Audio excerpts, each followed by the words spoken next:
হকির জাদুকর ধ্যানচাঁদের জন্মদিন পালিত হলো শিলচরে। হকির জাদুকর ধ্যানচাঁদের জন্মদিনকে সমস্ত ভারতবর্ষে ক্রীড়া দিবস হিসেবে পালন করা হয়ে আসছে। শিলচরের খোঁজ সামাজিক ও সাংস্কৃতিক ক্রীড়া সংস্থাতেও হকির জাদুকরের জন্মদিন পালন করা হয়। একই দিনে আরতি রানী স্মৃতি সম্মাননা স্মারক খেলোয়াড়দের হাতে তুলে দেওয়া হয়।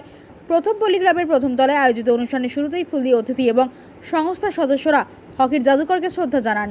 মুখ্য অতিথি হিসেবে অনুষ্ঠানে উপস্থিত ছিলেন পরিতোষ চন্দ্র দত্ত। সম্মানিত অতিথিরা অনিমেষ সেনগুপ্ত, অনিমেষ চন্দ্র বাপি ঘোষ, হাজি বাহারুজ্জামান লস্কর, মৃদুল দত্ত, শৈবল দত্ত, সুজন দত্ত, বাসুদেব শর্মা, মাকসুদ আহমেদ মজুমদার, পঙ্কজ পাল, টমাস মজুমদার, দেবেন শুক্লবৈদ্য, দৌলতরাজ গুরুং, বাচ্চু দাস, তাহিরা লস্কর, কামাল লস্কর, রেজওয়ান খান, কল্যাণ কুমার চক্রবর্তী, ডাক্তার এম মাসুম, সজল লস্কর ও সুজিত দেব। এই অনুষ্ঠানের শুরুতেই অতিথিদেরকে উত্তরীয় দিয়ে বরণ করা হয়। তারপর সাধারণ সম্পাদক সজল লস্কর তার বক্তব্য পেশ করে বলেন, নতুন প্রজন্মের খেলোয়াড়দের উৎসাহ দেওয়ার জন্য এই সম্মান তুলে দেওয়ার প্রয়াস খোঁজ সংস্থা হাতে নিয়েছে। স্বর্গীয় আরতি রানী দেবের পুত্র সুজিত দেব সহযোগিতায় হাত বাড়িয়ে দেওয়াতেই এই কাজ করতে পেরেছে খোঁজ। Hockey, cricket, football, volleyball, kabaddi, kho kho, athletic, ক্রীড়াচিত্র, সাংবাদিক, সংগঠক, পুরুষ ও মহিলা মিলে 16 জনকে এই সম্মান দেওয়া হয়েছে। মুখ্য অতিথি তার বক্তব্যে ভারতবর্ষের খেলাধুলো নিয়ে হকির জাদুকরের জন্মদিন সম্পর্কে বিস্তারিত তথ্য তুলে ধরেন। অনিমেষ গুপ্ত জেলা ক্রীড়া সংস্থার উপসভাপতি তার বক্তব্যে খোঁজ সংস্থার প্রশংসা করে বলেন, খোঁজ যেভাবে কাজ করছে তা প্রশংসাযোগ্য। সুজন দত্ত তার বক্তব্য তুলে ধরে বলেন, এই সংস্থা সমস্ত বছর যেভাবে কাজ করছে তার তুলনার বাইরে। বাসুদেব শর্মা বলেন, আমাকে আমন্ত্রণ জানিয়ে আমাকে মুগ্ধ করেছে। এই সংস্থার সাথে আমি আছি আর থাকবই।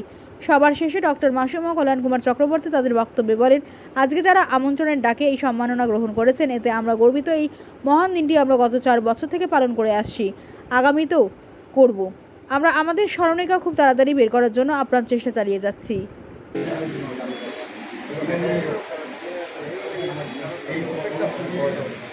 মহিলা যা কুস্তিগীর তাদের প্রতি কি আচরণ করা হয়েছে আমরা নিশ্চয়ই এটা দেখব যে আমাদের ভারতবর্ষের যে ফুটবল বা আমাদের হকি বা ক্রিকেট যে কোনো খেলাই হোক না কেন, প্রত্যেকজন খেলোয়াড়কে তাদের সঠিক সম্মান আমরা দিতে পারি কি?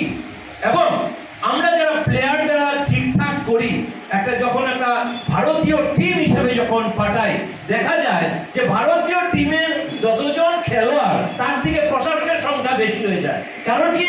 যে আমাদের পয়সায় আমাদের টাকায় ওরা একটা ঘুরে আসলো। তা যদি না হয়, এই যে লাস্ট যেটা ঘটনা ঘটলো, ক্রিকেট ফোগাটের সাথে যে ঘটনাটা ঘটলো, প্রশ্ন জাগে যারা প্রশাসক হিসাবে গিয়েছিলেন তার কি ঘুমাচ্ছিলেন না কি করছিলেন, খাওয়ার জন্য গিয়েছিলেন? এই প্রশ্নগুলো স্বাভাবিকভাবে আসবে, কারণ আমরা এই টাকাগুলো কিন্তু আমাদের টাকায় এরা করছে কাজগুলো। সুতরাং এই প্রশ্নগুলো বারবার আসবে। আমরা প্রত্যেকজন আমরা জানি যে ভারতবর্ষে কেন যে কোনো জায়গায় যখন খেলাধুলা হয়, ঠিক ভাবে যদি খেলাধুলা হয় তাহলে একটা সুস্থ পরিবেশ আগে বাড়ুন। আর আমাদের সহযোগিতা যদি যা কিছু তাকে সচেতনতা খুঁজের মারফতে করে থাকবো, এতটুকু আশ্বাস দিচ্ছি আজকের এই দিনে। এই বলে বক্তব্য শেষ করছি। ধন্যবাদ।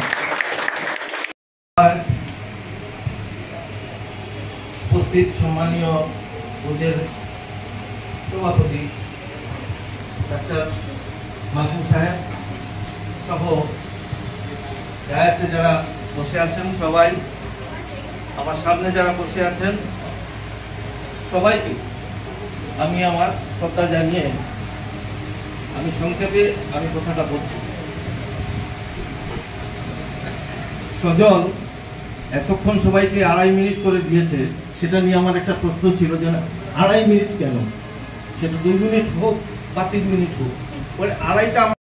এবং সুস্থ সমাজ যদি তৈরি করতে হয় তবে প্রত্যেকটা মানুষকে সুস্থ মস্তিষ্কের হতে লাগবে, সুস্থ মনোভাবাপন্ন হতে লাগবে। এবং সুস্থ মনোভাবাপন্ন তখনই হবে যদি আমাদের চারপাশের অবস্থাটাকে আমরা সুস্থ তৈরি করতে পারি, এবং সেটার দায়িত্ব কিন্তু আমাদের, আমরাই সেটা তৈরি করতে পারবো। অন্য কে করবে, কি নেতা করবে, কোনো ধরনের কোনো কিছু না। যদি জনগণ জেগে উঠে তাহলে কারো ক্ষমতা নেই ওখানে বসে যা খুশি করবে। সুতরাং আমরা ঠিক হতে লাগবে, আশা করবো সেই ক্ষমতা জেগে উঠবে। এবং আমি আশাবাদী যে আমার ভবিষ্যতে একটা সুস্থ সমাজ দেখবো, যে সমাজে আমরা সবাই সুন্দরভাবে বিভাজনের সমস্ত রাজনীতি ভুলে আমরা সুন্দরভাবে বাস করতে পারবো, এবং আমাদের পরবর্তী প্রজন্মরা একটা সুন্দরভাবে বাঁচার অধিকার পাবে। ধন্যবাদ। উপস্থিত শিলচরের বিগত দিনের এবং আজকের দিনের খেলোয়াড় ভাই ও বোনেরা, আজকে আমরা সবাই অবগত আছি। আজকে হকির জাদুকর ধ্যানচাঁদের জন্মদিন। আমরা সকাল থেকে আজকে জেলা ক্রীড়া সংস্থার ময়দানে ওনার প্রতিকৃতিতে মাল্যদান করে আজকের দিনটির শুভারম্ভ হয়েছে। পুজো আজকের দিনে এই সম্বর্ধনা অনুষ্ঠানে একটা অনুষ্ঠান রেখেছে, খুব ভালো কথা। পুজোর এই ব্যতিক্রমী প্রোগ্রাম আমি মনে করব। আর পুজ যে সামাজিক সংস্থা, এটা একটা ব্যতিক্রমী সংস্থা, কারণ পুজোর কোনো কাজের পরিধি নেই। ও কোভিডেও কাজ করে, ও বন্যাতেও কাজ করে, ওরা আগুন লাগলেও কাজ করে, বিভিন্ন সেক্টরে, খেলাধুলায় তো আছেই। তো আপনাদের পুজ সম্বন্ধে আর বেশি কিছু বলবো না। আর ধ্যানচাঁদ সম্বন্ধে আমার পূর্ববর্তী বক্তারা অনেক কিছু বলেছেন, আপনারা সবাই অবগত। উনি ওনার সময় ভারতবর্ষ 3 বার এক নাগারে অলিম্পিক চ্যাম্পিয়ন হয়েছে। এই দিনটি 2012 ইংরেজিতে ভারত সরকার খেল দিবস হিসাবে পালন করছে, স্পোর্টস ডে হিসাবে। তার সুবাদে আজকে সমগ্র ভারতবর্ষে এই দিনটি উদযাপন হচ্ছে ধ্যানচাঁদের জন্মদিন হিসাবে। তাই আগামীতে এখানে যারা নতুন প্রজন্মের আছে, বিশেষ করে আমি হকির যারা এখানে সকালে যারা এই মাল্যনাথের শ্রদ্ধা জানাচ্ছি, শুভেচ্ছা জানাচ্ছি, অভিনন্দন জানাচ্ছি, কারণ এখানে অনেক আছে যারা তাদেরকে আজকে সম্মাননা জানানো হবে। তাদের সবাইকে আমার আন্তরিক শ্রদ্ধা সহ অভিনন্দন জানাচ্ছি। আজকে যে মহতী অনুষ্ঠান, তার মধ্যে দুজন মানুষ জড়িত। প্রথমজন হচ্ছে ধ্যানচাঁদ সিং, তার আজকে 120তম জন্মদিন। 119টি বছর অতিক্রান্ত করে আজকে 120তম বছরে পা দিলেন। তো তাকে আমার সশ্রদ্ধ প্রণাম জানাই। এবং যে মহিলার নামে আজকের এই অনুষ্ঠান, সেই ভদ্রমহিলাকে আমার সশ্রদ্ধ প্রণাম এবং তাদের পরিবারবর্গকেও আমার সশ্রদ্ধ অভিনন্দন জানাই, শুভেচ্ছা জানাই। প্রশ্ন হচ্ছে কি, আমি এতক্ষণ শুনছিলাম যে আমার ডিএস এর কিছু কাজ করব। প্রশ্ন হচ্ছে, আমরা যদি ভারতবর্ষের সিনারিওটা দেখি, আমাদের নিশ্চয়ই প্রশ্ন জাগে যে এত বড় দেশ, 142 কোটির দেশে আমরা কটা অলিম্পিকের পদক পাই? এটা নিশ্চয়ই আমাদের মনে প্রশ্ন জাগা উচিত।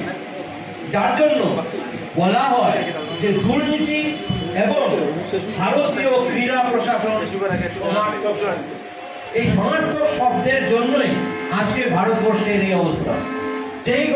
যে কোনো খেলা হোক, আমরা নিশ্চয়ই দেখেছি যে কদিন আগে যে খেলোয়াড়রা এক সময় পদক এনে ভারত